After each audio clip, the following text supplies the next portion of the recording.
Hi, Qual classmates. This is Beth Pittman. I am joining you tonight, and I wanted to share my post today by video. I've had a rough couple of weeks with the flu, so just heed my advice. Even though it's been crazy warm outside, the flu is still catching. My whole house has had it, so it's been a rough 2 weeks around our house.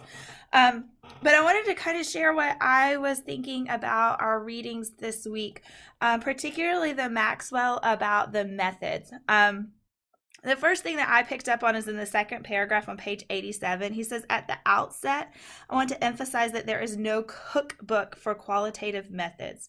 The appropriate answer to almost any general question about the use of these methods is, in quotations, it depends. And I think that kind of sums up maybe how I felt about what I've learned all semester. Is this idea of being in a very murky place, and that qualitative research is not necessarily defined by do this step, then this step, and then this step. And this chapter about defining methods kept singing that song to me about that it's more about the process as opposed to actually the answer. And that the process could take you to a different answer or even help you develop a different question that you maybe didn't have to begin with. And I think that that's a very uncomfortable place for me, but at the same time, a very interesting place. I consider myself a very reflective practitioner as far as how I approach my classroom and my teaching, and my research interests really seem to focus on reflection, and this idea of where that can take you when you step back and you think about something and you see what you can learn from what you've experienced. And so it's a very strange place that puts me in this idea of being in the gray, and what that means is going forth in a researcher.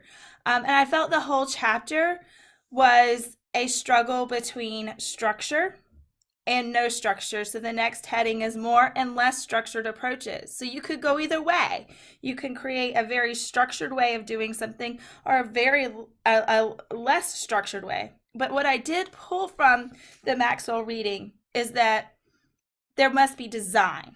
So and that you or the I has to be connected to the research, that you can't be just creating something for the sake of fulfilling a requirement, maybe that your advisors put forth to you or that you feel like you have to fulfill, but rather that you have connection to what you're doing and purpose to what you're doing. So there's design in all the elements, even the chapter about the research proposal, which I felt was, excuse me, very timely for where I am and trying to figure out what it means, what I want to research, and how to create a committee, and where I am at that point. And the advice that was in this chapter about creating a proposal that you're bought into, that you're not just writing to answer some requirement or to impress a committee member or just to jump through some hoop. And I think that's such sound advice, because right now, especially for where I feel I'm at, is I'm in a very strange place of I want to know how to do it and how to get done, but also trying to figure out what it means to be a teacher and a researcher. What does it mean to be a practitioner, and how does that situate myself inside of that world? And maybe I'm not ready to write a proposal quite yet, because maybe I don't know where the I is in this, and maybe I don't know how to do this in a way that's designed, but also is it trying to fulfill some requirement? So I think that as I'm reading this Maxwell, I've appreciated this text because it's very practical and useful. Connect to that. But at the same time, I see a lot of questions that still exist for me. I think where I'm at, I'm still looking for a place of understanding. I want to know how to do it. Step 1, step 2, step 3, step 4, step 5.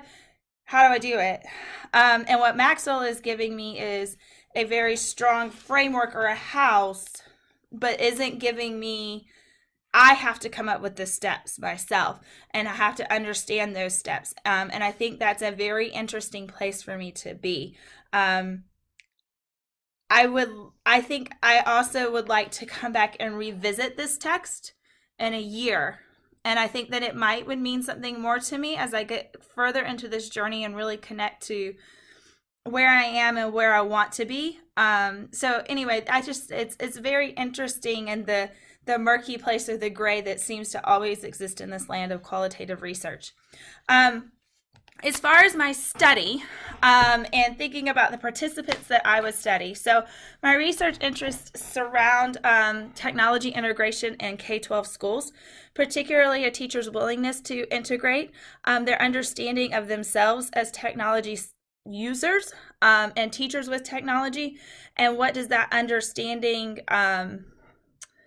how does that understanding define their use of technology in the classroom?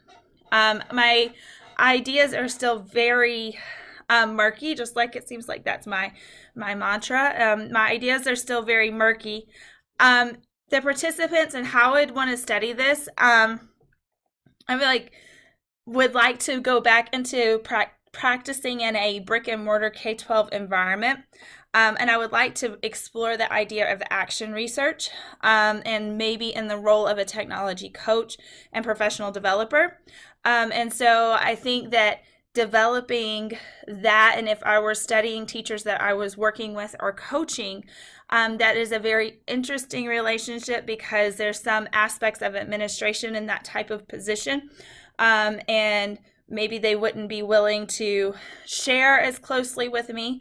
And that's something that I would have to really consider as I develop my research, and definitely considering the idea of relationship that I would have to build, not only to be successful in the job, but also to be successful as a researcher. I also see that I could become maybe too close to my research as I practice through action research. I have to learn a little. I need to read a little bit more about the idea of where action research comes into this idea. So I know that that's something else I would have to consider is, am I seeing the whole picture because I'm living inside the picture?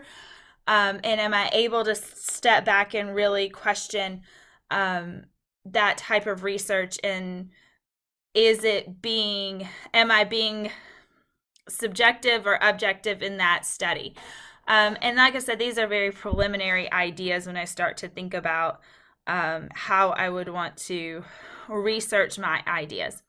I appreciate you listening to this, my thoughts and my ramblings. I think that some of this is that I'm still in a very murky place, period, as I try to understand qualitative research, understanding what role that plays with me and where I am against practice and becoming a researcher. I appreciate any thoughts and comments you have. Talk to you soon.